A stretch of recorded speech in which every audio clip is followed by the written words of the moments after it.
Welcome, everyone, to another episode of the Wild Game Anglers Podcast. I'm your host, Henri-Vine. Today, we have a truly special guest joining us. He's someone who has spent his entire life on the water, fishing with his father, his Uncle Butch, and grandfather. An avid multi-species angler, he knows the ins and outs of the Delaware River, the Lehigh River, and local lakes like the back of his hand. But that's not all. When he's not fishing, you'll find him boating, snorkeling, and rescuing pit bulls. He's dedicated to fostering and adopting unwanted dogs. And if you haven't already, be sure to check out his YouTube channel, Bogalee's Keeping It Real, where he shares his love for fishing and the outdoors. Chris, welcome to the podcast. Hey Henry, thanks for having me. It's an honor and a pleasure to be on here with you. I checked out your first two podcasts with Sue, your mother, and Henry, 514 Fishing. I'm halfway through that right now. I still got a half hour to go. So Well, thank you yeah. very much, first off, for accepting the invite. I'm really happy to have this conversation with you, and also thank you for taking the time to watch the other podcasts and following my YouTube channel over the years. Oh, absolutely. Yeah, I believe it's probably been about 2 years now. I think we've been following each Yeah, other. two, maybe three. Three, could be up to three. Yeah, Time flies. oh, So that's incredible. yeah. And with that being said, I think probably one of the first videos that I came across was you catching a muskie in one of the smaller rivers there. Yeah, Which you have quite a few of those. But I believe that was one of my first ones. I was like, oh, wow. And then I started, after that video, I think I subscribed to you right away and started checking out your other content.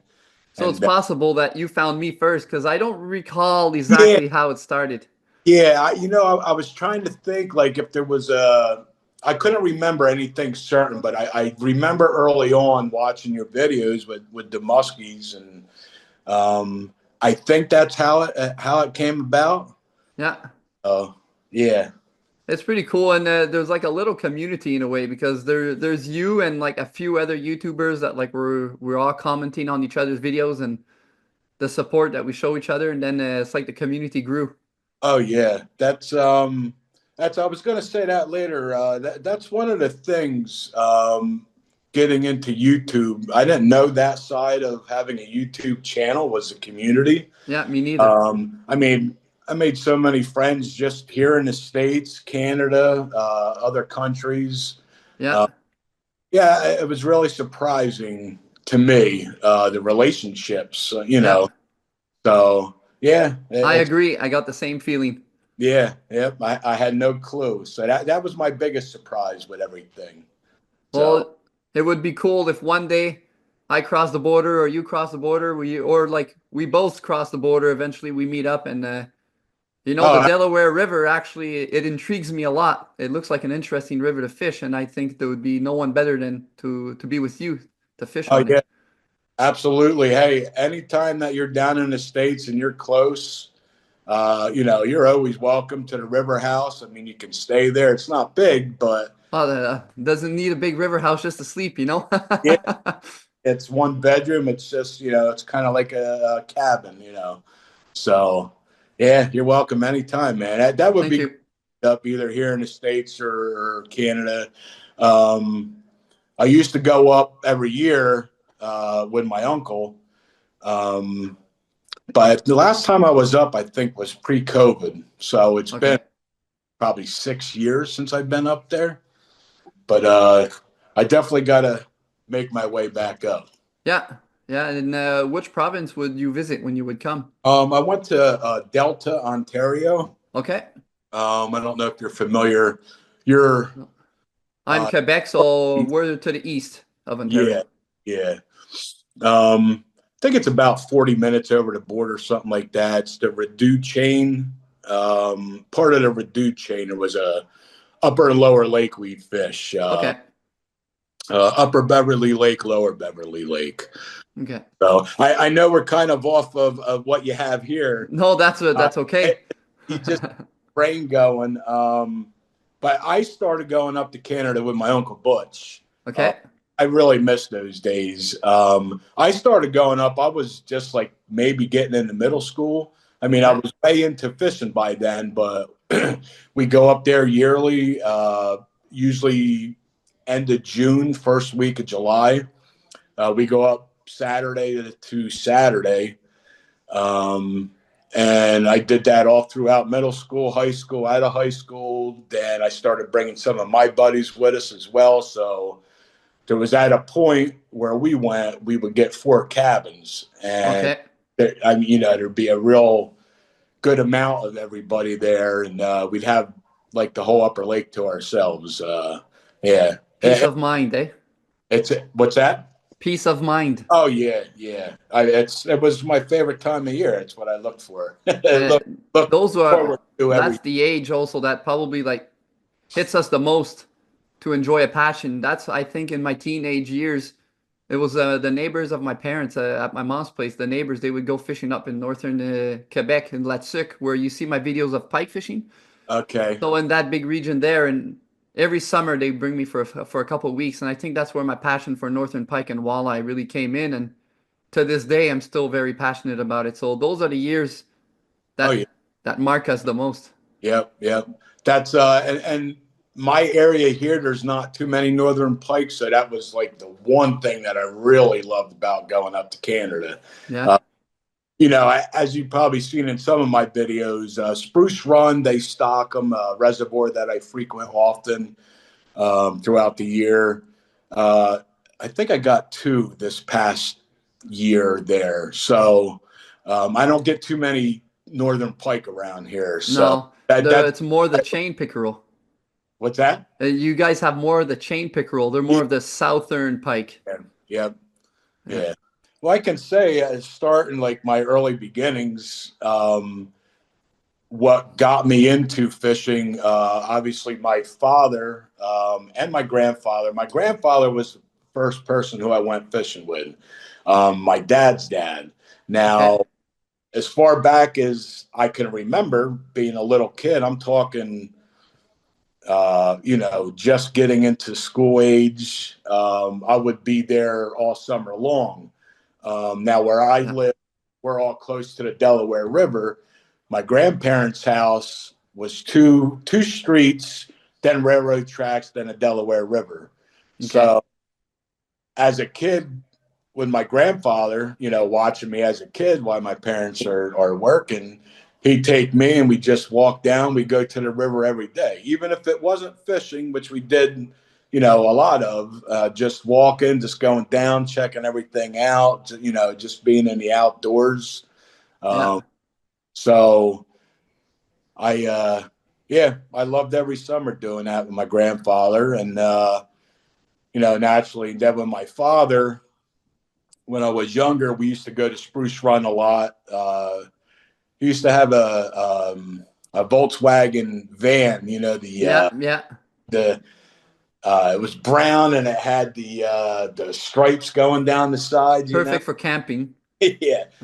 So we would go there all the time, go trout fishing, and I just loved it. We get a limit of trout. Uh, we go back to my grandparents, clean them up there. That's where I started to learn how to fillet a fish and, Okay. prepare and everything. Um, then my grandmother would use all the scraps. She'd go right out, put it right in the garden, mix it in with the garden, Oh, that's good fertilizer, Yeah. right? So, and then unfortunately, the older my father got and would work, I really couldn't fish with my father much anymore, other than if we were on vacation or something.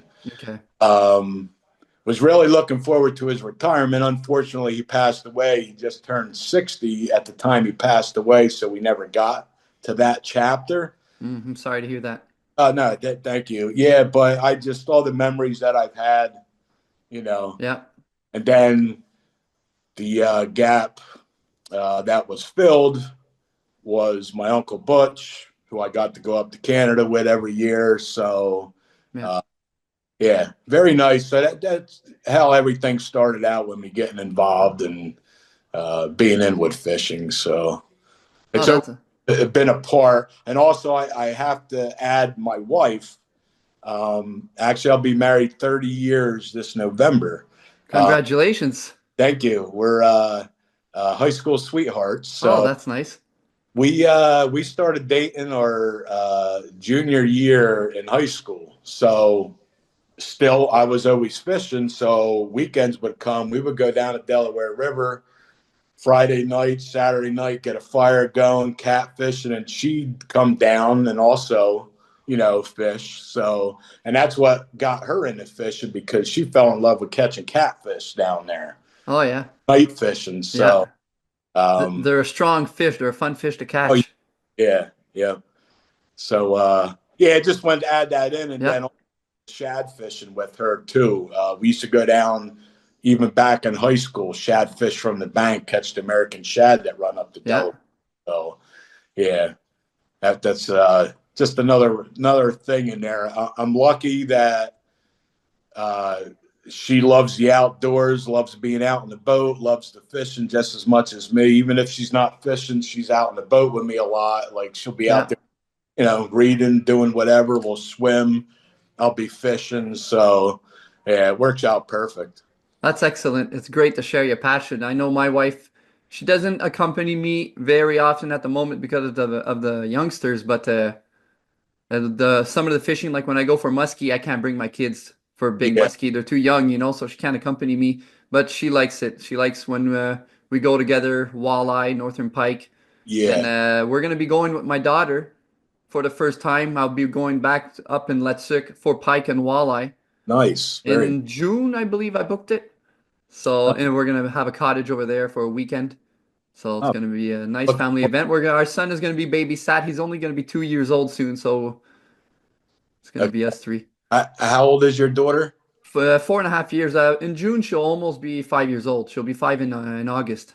I thought that didn't you take her trout fishing at a Yeah, little? out of Yeah. pisciculture. Yeah, it's like a trout farm Yes. where Yes. you could go and you're guaranteed to catch some trout. So I brought her there. She was excited, but now she got addicted to catching fish easily. That when I brought her ice fishing there a few weeks ago, after 5 minutes, the fish weren't biting, but now we were going for like harder trout. And no patience for a little girl that age. She You wanted to spoiled her. fish. First time out, you spoiled her. Oh yeah, oh yeah. So now we got to get her used to real fishing now. Yeah. Over the years, I noticed that you've been a multi-species angler. You've been catching, like you just mentioned. Now you went to shad, catfish, trout, pike, muskie, bass. And you've been mastering them all in a way. You're able to catch all of them. So, which species of fish would you find the hardest to target in your area? It would definitely be muskie. I know traditionally muskie's the hard fish to catch. I mean, you make it look easy. I know that. uh, There's a lot of hours put behind the camera, yeah, eh? yeah, you still got the numbers there. They're called the fish of 10,000 cast for a reason. Yeah. So um, there's been some years where I think the most I caught in the year was three, and I mean I was ecstatic about that. So last couple of years, I've been a little slow. I lost I think two last year. I know I missed one. I had a good blow up on top water. He actually came out of the water and everything, but I didn't set the hook. Oh, Um, it's the surprise sometimes we oh don't set yeah, the hook. oh, it scares the crap out of me. There's been plenty of times, especially with top water, where I'm just like, you're reeling in and it happens so fast, loud. You're just in a moment, everything's all nice and relaxing. And it's like, you get Yeah. breathe. You don't even like try to set the hook or anything. Oh no, we lose them often. Even largemouth bass when we're doing top water, sometimes they're right by the kayak. I'm about to take out the lure. Yeah. They attack. I forget the hook set because I'm just caught off guard. Yeah. Yeah. Yeah. But I would say definitely musky. Like you said, there's a lot of time that goes behind it. Mostly I'm smallmouth bass fishing on the Delaware, but Yeah. a lot of times what people don't see is I will put in a couple hours this day, that day. I do put the time in for them, but Yeah. the luck just hasn't been there for me recently. Yeah. Well, what happens with muskie is when you say you put the time for muskie, it's like you almost have to dedicate the whole day for Oh yeah, muskie. So that even though you know there's probably a bass, you can't put a bass lure. You know what I mean? It's yeah, like you gotta ignore it. And you just gotta keep fishing for muskie. But and then that's how whoops you get like one or two in a day. But I mean, sometimes I can't help myself. I'm like, okay, I'm fed up, and I'm gonna put on a Ned rig. And then, as you can see in the video, I discovered a little secret, and I've been catching them on the Ned rig. yeah, yeah, yeah. That's surprising with that. Yeah, I Uh, enjoyed the time you did that. But But I know I was just going to say what you were saying. I'm guilty of. I have a mindset. All right, I'm going out. Like I say, I saw a nice muskie in an area the day before. I'm like, I don't care no matter what. I'm dedicating the whole day, yeah, not doing anything else. But I get to a certain point where I'm like, all right, I want to start catching fish. So then I yeah, switch over to catching bass. So yeah. that's a downfall for me. No, well, that's okay. And also, you could catch a muskie on the Ned rig. Yes. Yeah. I noticed that it's because the rivers I've been fishing, uh, the rivers that have a high population of muskie already. And there's rumors that there's some 50-inch muskie, and I already saw with my eyes a muskie swim by, and I'm pretty sure it was a 50 or over. And I Wow. know with the water bodies that this river is attached to on both ends, because it's like an auto route from one water body to another. And on both those water bodies, there's 50-inch muskie. So it's for sure there could be a 50. And I think by fishing the Ned rig, and I use the big TRD most of the time, so it's like a 6 or 7 inch Ned rig. Okay. I'll catch a muskie, but as you can see, my biggest one is 40, 42. So I've been getting quantity and yes, some quality, but I'm neglecting that I could catch a 50. There might be a 50 in the hole, Yeah. and I'm not throwing the bucktail because I'm there and I just want to catch a muskie because I caught a 45-inch muskie in that hole in 2018 when it was dark. I don't know if you remember the video. It was dark. It was I, 45 inches and it I, was it was it was a cow. You know, it had that big girth on her, but yes. she bit on a bucktail. I don't think that big on a Ned rig. And Mm, even with the Ned rig, I don't think I'd be able to reel her in. yeah. Now, what when you use the Ned rig, you're not using any leader or anything, or No fluorocarbon I use, but what I do is I'm cheating in a way because I don't like carrying multiple rods. I know that I bring a muskie rod. I bring either a Mojo muskie when I'm throwing the big lures, when I'm gonna throw the big alien eels or stuff like that, yeah. bulldogs, the things that are harder to reel in. I'll bring my Mojo muskie. Then I have the 13 fishing rod that I use. That's a medium heavy, which is gonna be for my smaller bucktails. And then I use my Okuma Deadeye, which is made for jigging. And that one there is made for bass, walleye. But as you can see, I've been reeling in some 40-inch pike, Uh, 40-inch muskie. That rod is incredible for its size, and I'm not taking too long to reel them in because I have some people that hate the fact that I've been targeting muskie using Ned rigs. mm, More people local because they say you're hurting the fish when he's going to be released.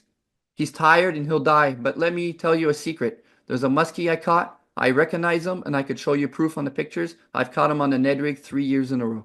really? Yeah. Wow. And he grew each year. He's bigger Wow. each year. And now, like last year, now he was probably a 42. So if he's still in that hole, maybe Wow. he'll be a 45. You Yeah. know, so because they don't move too much, I recognize them. The each year my muskies are getting bigger in that spot, so I know that the release is healthy. Yeah. And actually, if people want my opinion, I find catching the muskie on the Ned rig, you see how easy it is to remove the hook. Yes. And then when you're going to use an alien eel, you have two number five tripods, tri hooks, I believe that's what they're called, you Just- know? And Yeah. they go into the mouth, one's in the back of the throat. The time you're taking to hold the fish Yeah. to remove those, it hurts the fish. You even sometimes they have like their lip that rips, and Yep. we don't do it purposely. Then the fish is released. He's missing a piece of lip. I already caught a muskie with pieces missing, tooth broken, and that's because of the lures and Yep. people winched them in. They winched them in like in 2 minutes. Yep. And with the Ned rig, if you look at my videos, it maybe takes me not even 5 minutes, and he's in my net. Hmm. And I don't hold them there in front of the camera too long. I do a quick release. I wait for them to be okay. I'll even go in the water to make sure. Yeah. You know? That's one thing that I've seen criticism, like musky videos, like you got diehard musky fishermen. Yeah. Uh, I kind of got away from the trout videos because I got a lot of criticism from like What? diehard trout guys saying I'm Yeah. not throwing the fish correctly, and you know, I I feel I am, but I'm catch and release with everything, Yeah. so you The know, the fish are surviving more than these people are saying. A lot of people comment your fish is dead. I already got these comments. Your fish is dead. I'm like, oh, I ain't gonna waste the time to argue. I know by the way he swam off if it's gonna oh be all yeah, right. And I think with all my muskie, I'll be honest with you, there's one that I released and I knew I went to bed that night and I knew it died. I knew it was going to die. uh, And it hurts, oh yeah, and it hurts. And you know what? Two tripods. He choked one. And I couldn't get it out, and I had to release the fish. So what I did is I cut the line and I let one down in the throat. okay, But the way it was placed, I knew. And over here, there's a law we can't keep them. I believe it's 54 inch, 53 inch. They're oh, protected. We are allowed to target them, but we're not allowed to keep them. oh So this muskie here that I released was 44 inches. Let's say I know he's going to die. I don't want him to go to waste. I put him in my car and I get stopped. It's not an excuse.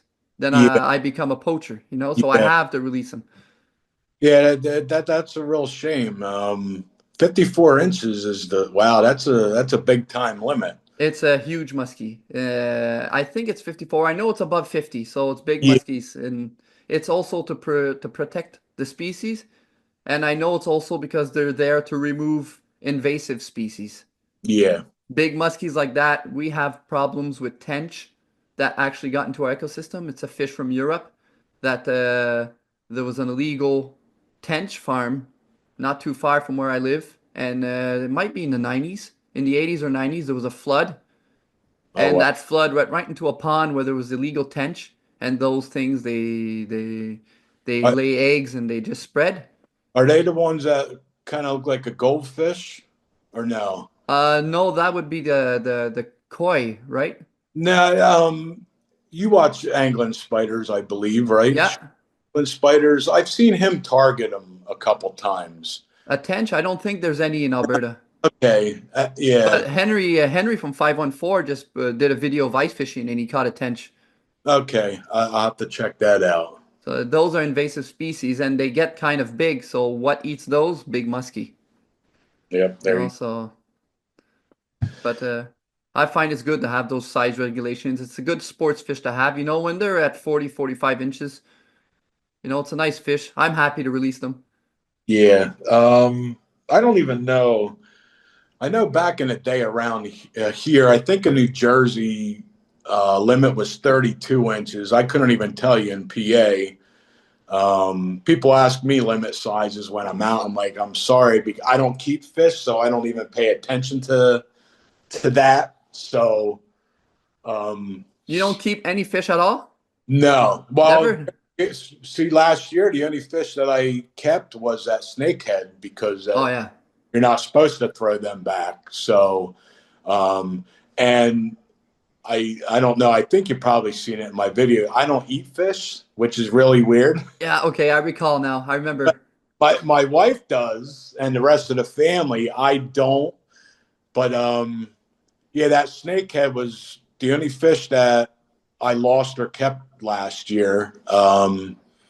So I cooked that up, and I did eat some of that, and it was actually it had no fish taste at all. And that's what I heard, the white meat, it's real good, no fishy taste. And Okay.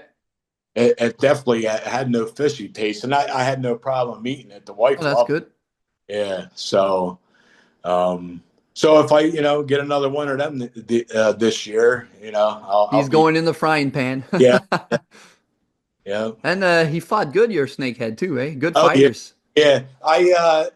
I have him on video, but I was fighting him for several minutes before actually any of the footage I started capturing because I thought I hit record. Sometimes when you just hit it quick, I don't know if you let yours roll. I don't let mine roll, so I kind of turn it off and on here and Yeah. there.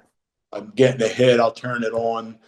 So I think I hit it a couple times, and I don't think I pressed it down long enough, so it wasn't recording the first few minutes. Uh, Okay. Yeah. so finally, I realized I looked down, I'm looking for a light, got it to record, but I wish I would have caught it in the beginning because as soon as I hooked into him, he was like, I don't know, 25 yards out. As soon as I hooked into him, he went left full speed. I mean, he took off and it was just. You probably had no idea what it was, right? No, I thought it was a big muskie. I thought it was a Yeah. muskie. And I didn't realize what I had until it got closer. And I think that was on film. Started getting a little closer. He still kind of looked like a muskie out further. There was weeds there, but he was getting closer and he started going back and forth to throw the hook. And I seen the mouth flare and it open. Oh I'm, yeah. oh man, it's a snakehead. Wow, that's incredible. Snakeheads are such powerful fighters from what I heard. Reeling one in must have been an unforgettable battle. Yeah, that was something catching that fish. All right, I'm back with a little wardrobe change. Looking Represent good. my buddy Henry here. It's the same logo, I just got a new Yep, name. yep, yeah. I like how you did that. Change the name, but kept that logo like that. I really like that. Thank you. Yeah, I wanted something better, more attractive than my own personal name. yeah.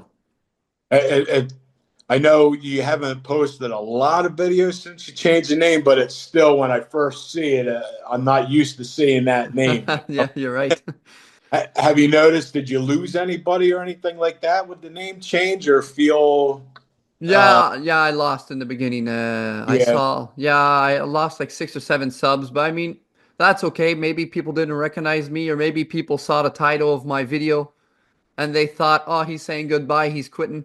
yeah, And also with the podcast, I mean, I'll be honest, I'm doing the podcast for multiple reasons. One is because in the winter I don't tend to fish as much. I go ice fishing. I'm just not the biggest fan of ice fishing. I do it oh yeah. just to catch some fish, but I'm not crazy about getting out there and freeze on the ice. I hear you. That's the same with me with the trout fishing. Like the last 5 winters, I'm like, well, I'm gonna get out there. But this year, I went like short little trips. That was it. Like I didn't Yeah, put time in. Like I would get out there. For some reason, I don't know. It was colder this winter, but I'm getting older. I'm like, heck with this, man. It's yeah. too. But you would catch some nice brown trout during Yeah, the winter. getting into some nice fish, nice trout.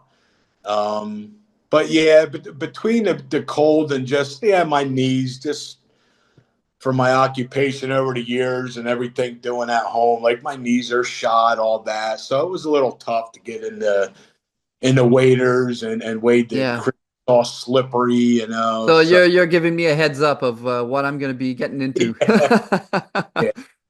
Enjoy it now. I don't have a boat yet. I use my Zodiac. Eventually, I want a boat, but I told my wife, as long as possible, I really like adventuring, doing those shore fishing trips.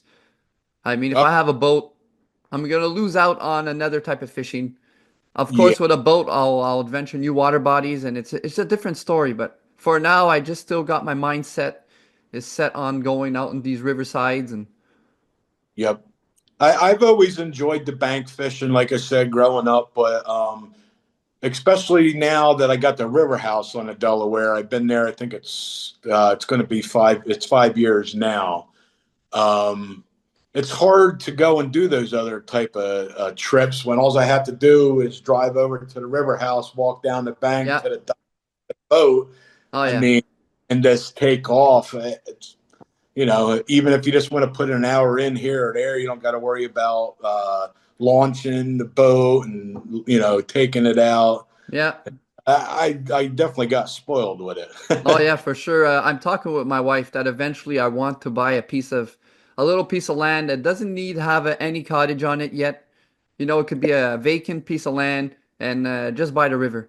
Yep. That Preferably the river where you're seeing me catch my muskie, because there's big smallmouth bass on there. I just haven't been catching them, but there's big ones. So, you had I believe the one time when you had multiple muskies, I think you caught a big smallmouth. Was it the same video or or the multiple muskies with a striped bass. oh, the striped bass? But That's that right. was a surprise. Yeah. That was unexpected, and it's a fish I've been wanting to catch for a long time. I just never.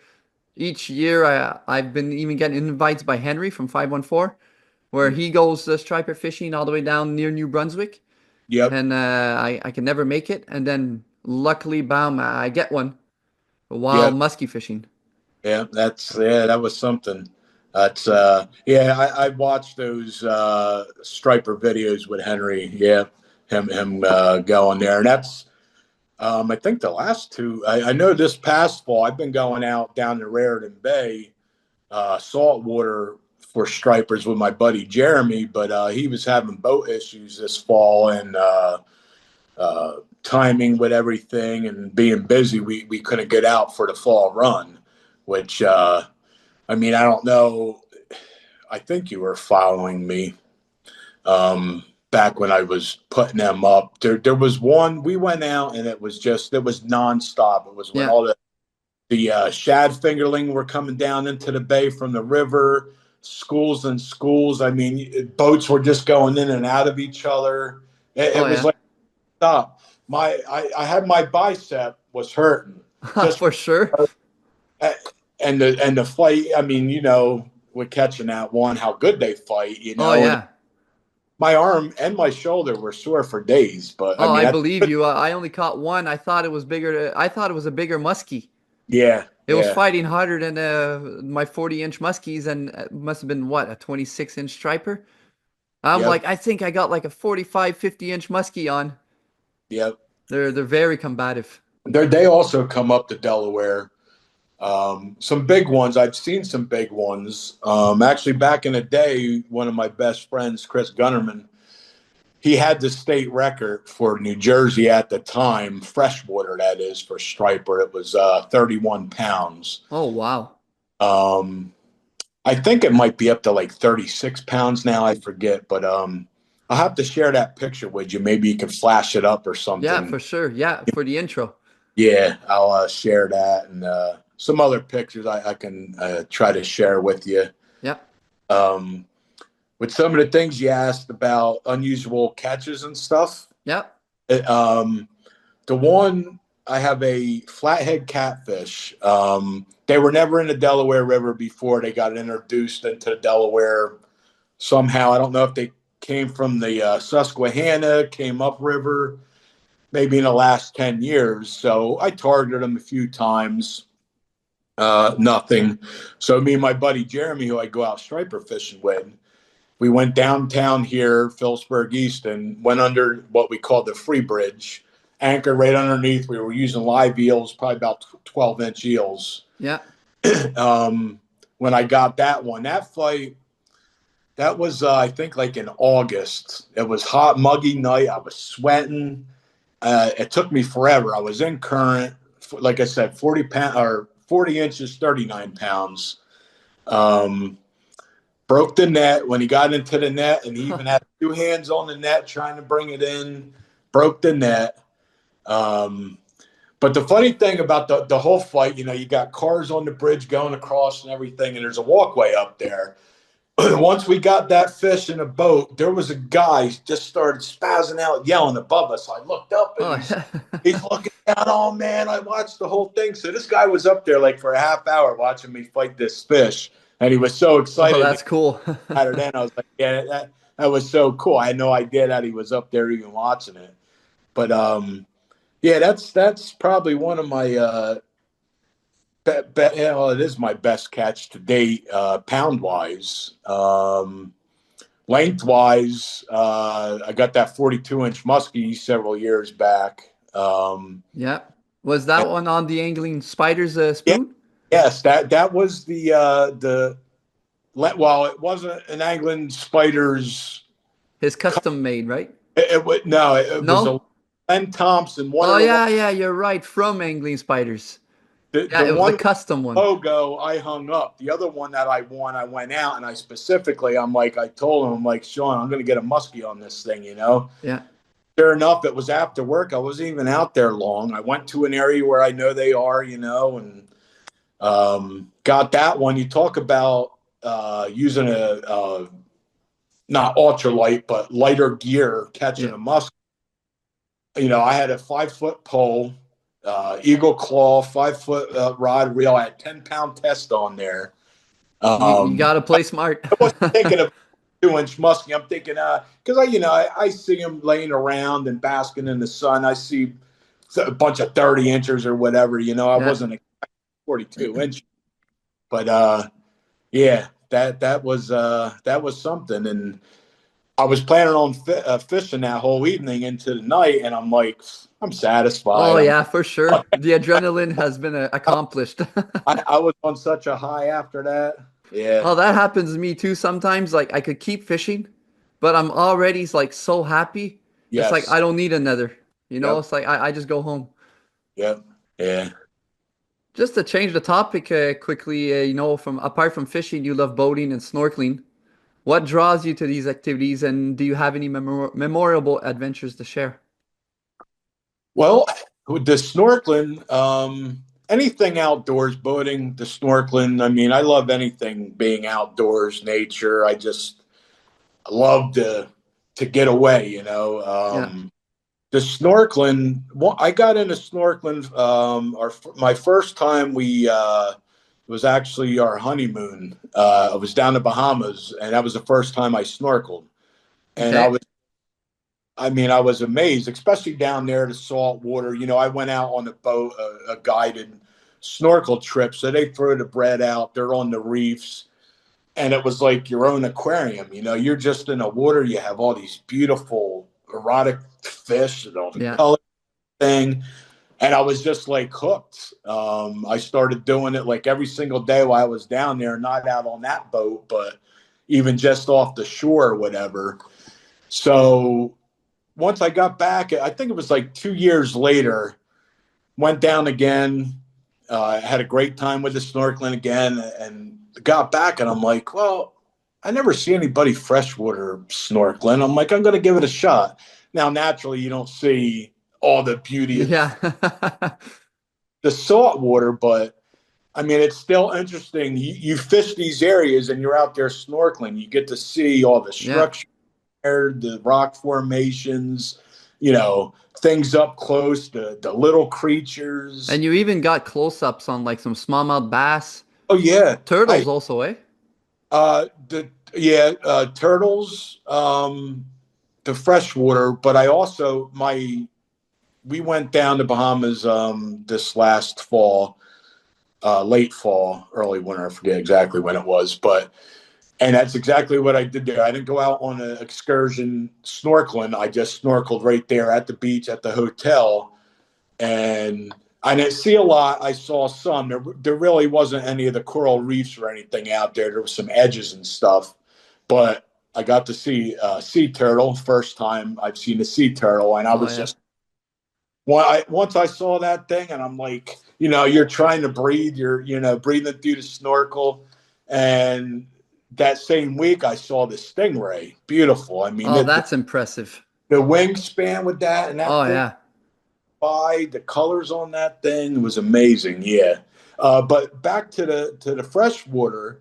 Um, Now sunnies are like cats. Like they're just curious. You can go snorkeling. You go down there with the camera. You got all the sunnies just they'll come right up to you. They'll check out the camera. The same thing with the bass, though. A lot of times down there, when I'm going through all those rock formations, and I Yeah. come to a bass, and I'd be following it, like they just don't take off. Like the same as if they see you on land or a boat, if you're over top of them, Yeah, they leave. they just take off. Yeah. But when you're in the water with them, they don't seem to mind you as much. You know, it's just kind of It's nonchalant. surprising, eh? Yeah, they'll just kind of they'll check you out. They'll turn around, and you know, once you follow them long enough, they'll be like, "All right, I'm out of here. That's enough." But yeah, it's it's been pretty cool doing that. Yeah, I really like the footage. If I remember correctly, there was a time where you filmed something that looked like an egg. Yeah, yeah. Yeah, like I wonder what that was, eh? Yeah, I don't know. It was soft. I remember I was poking. I don't know. I was thinking maybe like a turtle egg or something. And, yeah, I don't know, but I've never seen anything like it before or after. Yeah, But maybe it was a turtle egg. yeah, that's the only thing I could think. Um, but and as far with the boating, if I'm not fishing, even a typical weekend for us on the river, I'll be out. Like I'll go out in the morning, I'll fish a couple hours, then the wife will want to come out on the boat. Then I'll go way upstream and just do her thing. Have a couple beverages or whatever, Yeah. just float back down. Mainly, what I like to do is I'll go 5+ miles upriver. You know, Okay. off. I got the trolling motor, and then we just drift back down. You're talking like a 6-7 hour drift if you drift all the way back down. So Yeah. make the day of it between everything, doing everything on the boat, swimming, snorkeling, fishing, everything. So we just kind of That's a put. great way to disconnect from reality. Oh yeah, oh yeah. I tell you, you might some people if they're just even getting into outdoors, but that's one thing. Now being a winter, they say the winter blues, but with not having that routine, especially on the weekend of being out there for all those hours doing all those things, you can Oh yeah. it takes a little bit on you. Oh, I'll be honest with you. Us here, it's ice. We have 2 feet of ice right now, snow, and now we're in a period where it's raining outside, it's melting. You know, winter is long and it really takes a toll on my morale, to be honest with you, Oh yeah, especially now. And also here in the province of Quebec, the regulations are very severe. So, like, bass fishing is only going to open June 15th, along with sturgeon, muskie. The earliest I'm going to have is locally. The zone that I'm in is going to be Northern Pike. I don't have the date exact, but usually it plays around the 7th of May. oh wow. Oh, we have trout that's going to open up the last weekend of April. So Mm, it's a long wait, and everything closes on the 31st of March. But okay. even then, I don't fish much in winter, so that's why my content in winter dies down, Yep. and that's why I created a podcast. Another reason is to find something because I like uploading to my YouTube channel. Like anybody, I find it makes me feel good when I have something uploaded. Oh yeah. And also with the podcast, it gives the viewers an opportunity to get to know who I am and who you are, who the other people are, my other guests, because Yep. this is a side of me that no one knows. Yep. And maybe it's going to make me more comfortable to talk in my future videos because Yep. I don't really talk much in my videos. Yeah, I've always been the same way. Like I go out there and I want to do like some type of introduction, and I'm just like Yeah. not natural when you're just talking There we to go. Yeah. your camera. It's like, I know what to say when I caught the fish, but let's say if the fish takes like half an hour to bite, I'm yeah, half an hour, I'm not talking, I'm just fishing. Then when that first fish bit, then it's like I know what to say. yeah, yeah, yeah. I feel for you guys way up there up north. I don't know. I feel winter's long enough here, and it's not really anything compared to you guys. But It's long. yeah, But the that's people that are very passionate, because there's some that are very passionate about ice fishing, they got it made, oh you know. yeah, But I'm not passionate enough to go out there every weekend, or to go like few hours after work where I have to put on my snow pants, drill holes, and set everything up. It's like I like doing it. I'm just not passionate enough to do it all the time. well, and that's up there. You have a lot of the shanties, or Yeah, people. I mean, I've seen videos. People have trailers out there. They yeah, they do like a fishing home out there. yeah, yeah. I mean, what your ice gets like what 26 inches thick or something Oh like that? yeah, oh yeah. There was one year I had to buy an extension for my auger Oh wow, to make it yeah, 3 feet long. wow, yeah, that's crazy. Yeah. Yeah, that's got to take a long time to thaw out. Yeah, last year we had a very mild spring and I was able to go walleye fishing by the end of March before it closes. But this year it's not looking like it. Yeah, yeah, So it's looking like I have to wait until May. So luckily I have turkey hunting coming up at the end of April. That motivates me. yeah, yeah. I wanted to change topic quickly because I'm very intrigued about this subject. You're passionate about rescuing dogs. Oh Can yeah. you tell us more about how you got involved into the dog rescue and Yeah. like what impact it had on your life? Uh, Great impact. I mean, we don't have kids, so to us, when we've had our dogs, our pets, they were like our kids, you know. Yeah. Um, what started out, our first dog, um, we it was a mix. It was supposed to be a lab mix with Okay. something. I forget what they had it listed as. So I mean, we're talking 8 weeks old. Got the puppy. Here it was predominantly pit bull mix, which at the time, like, well, so of course I loved the dog, fell in love with everything about him. Um, so it made me do more research into the breed, which has a very bad rap, unfortunately, but Okay. they're very passionate dog. So after my first dog, then my next dog we rescued from our local shelter. She was a sweetheart, pit bull. Somebody just dumped her on the side of the road. No, that's disappointing. Yeah, I just, and going, even when we got her going in there, when you go into the shelters, especially here, majority of the dogs that are in there are pit bulls. Okay. And because of the bad rap, a lot Hmm. of hard to adopt them out. Um, so we ended up getting her, then we got another one. So we had two at the same time. Um, we had them for 13 years. Our next dog, which was our last, Dutch, which I actually have a video on after we lost Dutch. I don't know. You might not have been following me back then when I put that out. It Okay. was a tribute to him. Um, Now, we started out as a foster for Dutch. He was at the shelter. He was the longest resident dog at the shelter at the time. He was there for 4 years. He was there for 4 years. Nobody even looked at him. He had cancer and was supposed to be a hospice foster. So my Okay. heart just went out to this dog. I'm like, I got to get this dog out of here, give this dog some life. Yeah. So, long story short, with that, we got Dutch. Was supposed to be a hospice foster with the cancer. Said he was going to live this for a couple months. I think just because of the love, the Oh life that yeah. he had from us. Now he did have, I think, two minor surgeries. We had him, but we had him 5 days shy of 5 years. So, Okay. Wow. or, so I mean, So he and had a happy rest of life.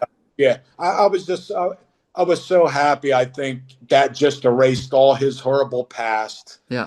And some of the stories you hear. And besides being in the shelter for 4 years, he was abandoned in a house. Somebody moved, they left, Okay. and I don't know, like weeks, and the dog was in the house for weeks. No food, no water, Oh no. wow. I, People are selfish. I cannot get how somebody can do that to a No. dog. I mean, No. They uh, have such a nice heart. They're yeah, loving animals. They're loyal. I yep, don't understand either. yeah. So, actually, when I was texting you a few weekends ago, we went away on a trip down to Bucks County. It was a fire and ice sculpture thing. Okay. And we saw a bunch of dogs, but there was a couple pit bulls that I saw. And as soon as I seen them, I just lit up, went over. Oh yeah. We're all happy because I came up and wanted to pet them and everything. And, they're giving me kisses. But yeah, it really made me fall in love with the breed. And, if I ever, which eventually I think we will. Still haven't got another one yet, but we would definitely go through the shelter again and, Yeah. and take another life. Oh yeah. That's nice. Uh, I'll have to. I'll send you the link for that video if Uh, anybody check that out because all right. he was my buddy out on the boat too, so he loved to go out fishing. Oh, that's nice. Nice memories indeed. Yes. What inspired you to start your Boguli's Keeping It Real YouTube channel? Well, the thing is, I thought about it for probably a couple years. At the time when I was growing up, there wasn't YouTube, there wasn't YouTube fishing channels, so I would watch the traditional Bill Dance, Jimmy Houston, stuff like that. And I'm like, man, I would just love to have a fishing show, and then started seeing more and more with the YouTube, and I'm like, oh, I can do that. Yeah. Um, then I started watching. I don't know if you June T, who was Yeah. local June tea here. outdoors. Yeah. I Once I really started thinking about doing it, so then I went on. I created an account. I didn't even have the name yet. Started following a couple people, watching their videos. Trying to be like, what can I do here? Let me check out their stuff. So, especially after following him, and then at the time, like I previously said, I lost my father back in 2011. My mother had her in assisted living, so I would always pictures. I would send her, little clips, videos, and stuff. And when I go over, so Okay. I'm like, well, that was one of the things. I'm like, well, I can start doing the YouTube videos, and I'm like, Mom, and then you can just go on. You can just, watch everything like you're there. Yeah. So that's actually when I started in 2020, and unfortunately, she passed away May of 2020. So she really didn't get to experience, Yeah. everything with the YouTube. But that's what at the last moment I'm like, all right, I'm going to do this. So that Yeah. that's why I did it. And once I started doing it, I just even if I didn't have the viewers, the watch time, anything like that. I enjoyed doing it. I Yeah. enjoyed the learning curve of the editing and doing all that. And like we said previous, that's the connections. Yeah. Even you know early on, key few subscribers. They would always come no matter what. Yeah. So yeah, that's how I got into it. Then That's really cool. yeah. It's sort of like me. I made videos, and then my mom was like, my how supportive my mom is, right? And Oh yeah. she would watch my first YouTube videos, and then over a couple of years, she got into YouTube. Yeah. I'm the one who inspired her to start her YouTube Yeah. channel. I really enjoy her content as well. And I all what you see from her channel is where I grew up. No, Yeah, I'm happy that she took the initiative to do that because eventually she's gonna sell, and where I'm living now, she's a hour and a half from where I am, and I made my life elsewhere with my family, that I'm gonna have to let all that go, yes, yeah, and I'm gonna be able to show my kids where I grew up because I grew up there since I was 4 years old, yeah, nice. and she filmed everything, all the forest, everything. So Yep. like whenever I watch her videos, I recall it brings me back to my youth. Oh yeah, yeah. And one thing though, I got to admit, I got to stop watching her cooking videos at night. I'll be in bed, I'll have the TV on going through videos, and then and I'm like, man, now I'm hungry. So I got to stop watching them Oh, at she has some good food. Oh yeah. We're Hey, lucky look, when we go to Christmas there for the holidays or whenever it's my birthday. Oh, she always has these good meals. yeah, yeah. Do you have any future plans for your channel? Um, Future plans, unlike what I'm doing now, not much. I honestly think I maybe do less. I started this last summer. There was a stretch where every time I went out on the river, I mean, I was nailing. I was catching like 25 to 30 bass, and I wasn't recording, and then I kind of did like a weekly fishing report, Yeah, showing some highlights, and I would film a little bit here and there. I might do something more of that this summer okay. compared to doing every outing. I'm not sure. I don't know if I'm getting too repetitive for some people. Maybe that would be a little bit better to keep the interest as a report. Something I'm thinking about, but I like how you introduce each lure. You put them in the corner of your screen. You say yeah. which lure is going to catch the fish. Well, yeah, that's I started doing that because even if I ain't subscribed, I watch a lot of other fishing videos, but a lot of times, I'd be watching these guys and they're catching all these fish, and it's like get them quick off, throw back, cast out, and I have no idea what they're using. I mean, they don't Yeah, talk about it, they don't exactly. show they don't even show the fish. Like that's another thing. I at least like to show off the fish a little bit, Yeah. beautiful markings on it or whatever. But yeah, so I made it a point, if I could help somebody out with that, at least Yeah, show them or give them an it's idea. it's excellent information. To be honest with you, it's good. Yeah. Chris, it's been an absolute pleasure having you on the podcast. Before we wrap up, do you have any final thoughts or messages that you would like to share to our listeners? Well, first and foremost, I would like to thank you for having me on. It's been very fun. It's gone very quick. Um, Thank you for your support. Thank you for bringing me on here. Um, and I don't know. Just everybody enjoy the outdoors. Get out as much as you can, and Yeah. don't take the day for granted. I mean, just soak it in and be good. The pleasure is mine. I'm really grateful that you accepted the offer to come on the podcast. I really enjoyed our conversation. Thank you very much. You're welcome. Me too. Thank you, Henry. I appreciate it.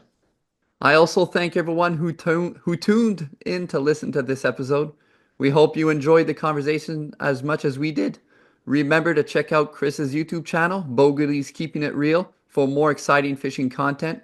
Don't forget to like, subscribe, and leave a comment if you enjoyed today's episode. Your support helps us continue to bring you great content. Stay tuned for more episodes featuring amazing guests and exciting outdoor stories. I'll talk to you all next time on the Wild Game Anglers Podcast.